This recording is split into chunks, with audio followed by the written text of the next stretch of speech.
What is up, my friends? You are very welcome along to my player ratings after Liverpool beat Glasgow Rangers by 2-0 to keep the momentum going in the Champions League. It wasn't vintage, but it was a much improved performance, and a clean sheet is not to be sniffed at as well. I'm going to go through the starting 11 and let you know my grades for them or my scores for them, and let me know if you agree or disagree in the comment section. Of course, drop a like on the video, and please do hit that subscribe button if you haven't done so already. Look, let's start off as we always do with the big man in goal tonight. Alisson Becker didn't have too much to do. A couple of really good saves late on in the game, but other than that, can't really fault him, can't really over-compliment him, but absolutely love the fact that we have this big, beautiful Brazilian Adonis in between the sticks for the Reds. So let's go be generous and give him a 7 tonight, even though he didn't really have that much to do. Let's be generous because, hey, we kept a clean sheet, and as I said, that's not to be sniffed at. Now we move on to this gentleman here, Trent Alexander-Arnold. Jurgen Klopp and Liverpool fans will have wanted a response from the young man, and my God, do we get it tonight. And I'm not just talking about his wonderful, wonderful free kick, which was an absolute beauty right into the top bins. But you could see all around he was playing with more freedom tonight, more confidence tonight. Yes, we have to take into account the calibre of the opposition, and it wasn't perfect, but he was part of that defence that kept a clean sheet, and he did get us off the mark with a beautiful free kick. He had a bit of a cider at the weekend against Brighton, forced their keeper into a good save right at the end. But tonight, similar position, different outcome. Trent absolutely buried the top bins, and he's very worthy of a 7 tonight in my eyes. Well done, Trent. More of that, please.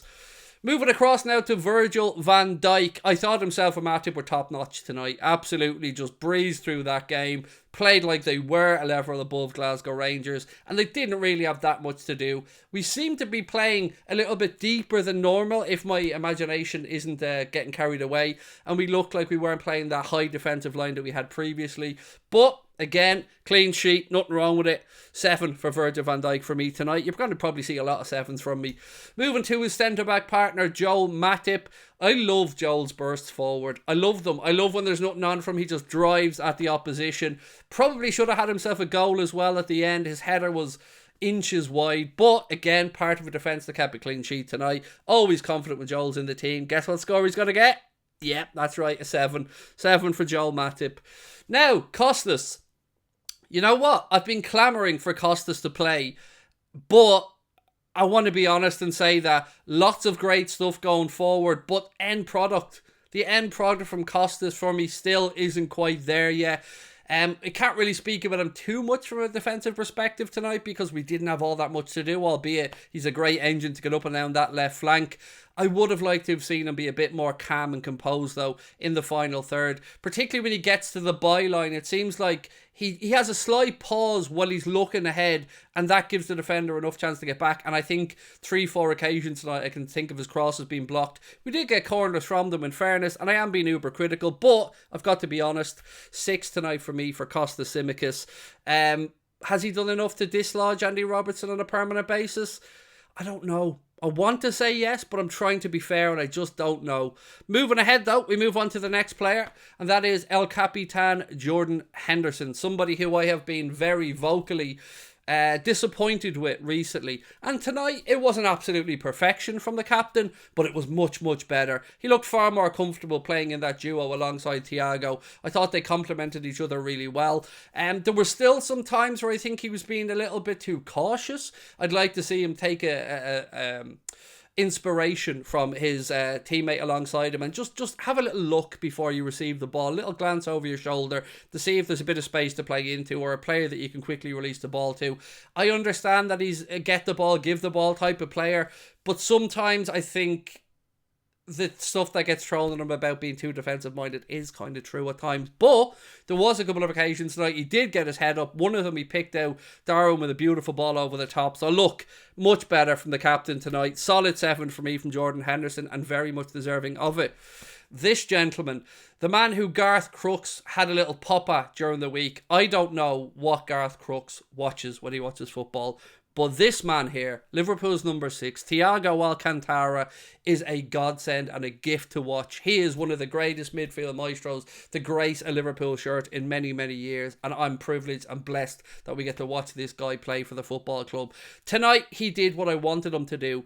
He got in, made his passes, beautiful few beautiful bit of vision with a forward-looking passes, zipped into the striker's feet at times. But more than that, what really impressed me tonight about Thiago was he almost seemed to enjoy the battle, and he was going to ground and sliding in and blocking tackles, and I love that side of his game. I love the fact that he had that freedom to hunt and pack with Jordan Henderson in midfield as well, and I think they complemented each other very well. And you know what? I hope Klopp goes with the same midfield duo if we're sticking to a 4-2-3-1 against Arsenal, because if they played like that today, I'd be very confident about the display against Arsenal. So yeah, for me, Thiago Alcantara was my Anfield agenda man of the match. I'm going to give him a 9 tonight because that's how good I thought that he was. Yes, sure, people will probably have a different choice, but you know what? I'm a bit of a Thiago lover, so, you know, call me biased. I don't care. The man's amazing. Diogo Jota back into the starting lineup tonight and fully justified Jurgen Klopp's decision for me. What you get with this man is, of course, the bundles of energy, but he's so clever in his movements. He's so clever in the positions that he takes up. Sometimes, like Bobby Firmino, his touch can be a bit heavier, his pass can be a little bit slack, but he's such a clever footballer. And again, in the hole behind Darwin, that's a perfect position from as far as I'm concerned. And I want Klopp to just go with the same team against Arsenal. And this man really did impress me tonight. Didn't quite get on the score sheet, but did so many good things. There was a beautiful routine as well. Costa took a throw in. Jota pointed where he wanted the ball. He immediately released it to Diaz, and then Diaz went on the attack. Little things like that just catch my eye. So Diogo Jota, very good performance tonight for me. 8 for Diogo, really good performance. Moving on to Mohamed Salah. Calmness personified from the penalty spot. Sent McGregor to his left-hand side. Salah went straight down the middle. And yes, he did have a very good shot saved as well in the first half from the Rangers keeper. And he probably should have got a couple more on target. But again, it was a good performance. I like the physicality to Mo tonight. There was one battle with Ryan Kent, I think it was, on the far side, where Salah just brushed him off like he was a child. You can see that he's been working on that upper body strength. And look, more goals will come. But again, I was happy with what I seen from Mo tonight. 7 for me for the Egyptian King. Thank you very much for your penalty goal as well, Mo. We move on to Lucho Diaz. Bundles and bundles and bundles of energy and willingness to run. And again, he's a menace to opposition team defenders. You don't know where to pick him up. He can go around the outside. He can drift inside. If there's one thing I could nitpick about with this man, it is probably his finishing. Yeah, it's going to be his finishing. There was one time in the first half where he made a really good move down the left-hand side and the defence opened up in front of him, the Rangers defence. He drove into the penalty area and he almost had too much time on his hands and he played a fairly weak shot to McGregor's left, which he saved. But, again, as a replacement for Sadio Mane, as somebody to come in and give us that energy and exuberance down the left-hand side, love having Diaz in the team. Solid 7 for me for him. Again, very pleased with his progress in a Liverpool shirt. And finally, tonight, we move on to Darwin. Probably one of the most critiqued footballers I can remember in recent years by people who just want him to fail. For me tonight, even though I've given the man of the match to Thiago Alcantara, this gentleman was absolutely top notch. Yes, he should have scored 2 or 3 goals. Yes, McGregor made some good saves. But you know what? He was everywhere. He was on the right-hand channel, left-hand channel, through the centre, closing players down, putting himself about.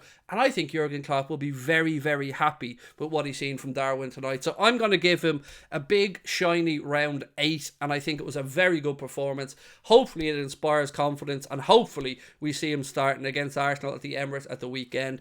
Let me know your thoughts in the comment section. Have I been overly critical of anybody? Have I been too complimentary of anybody? Let me know what your thoughts are. And let me know what 11 you'd like to see Jurgen Klopp go with against Arsenal at the Emirates on Sunday. Again, I want to remind everybody we will have an additional 2 days rest. Arsenal playing, I think against Bodo Glimt, if my memory's right, in the Europa League on Thursday. So we really have no excuse about fatigue or recovery or not being able to get the lads out on the training pitch ahead of that game. So who knows what the Emirates will bring on Sunday, but it is a chance for us to put ourselves back into people's thinking, to remind people that we are still a top side, but we're up against a very good Arsenal team who've been massively improved under Mikel Arteta, who are deservedly sitting on top of the Premier League.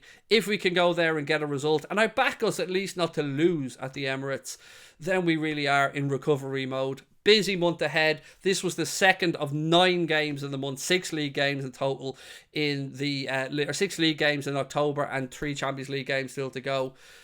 It wasn't perfect, but you know what? It was a damn lot better than it has been in recent weeks. So I'm going to go off into the night and enjoy my evening. I hope you guys do the same. Thank you for watching. I'll talk to you soon. Bye-bye.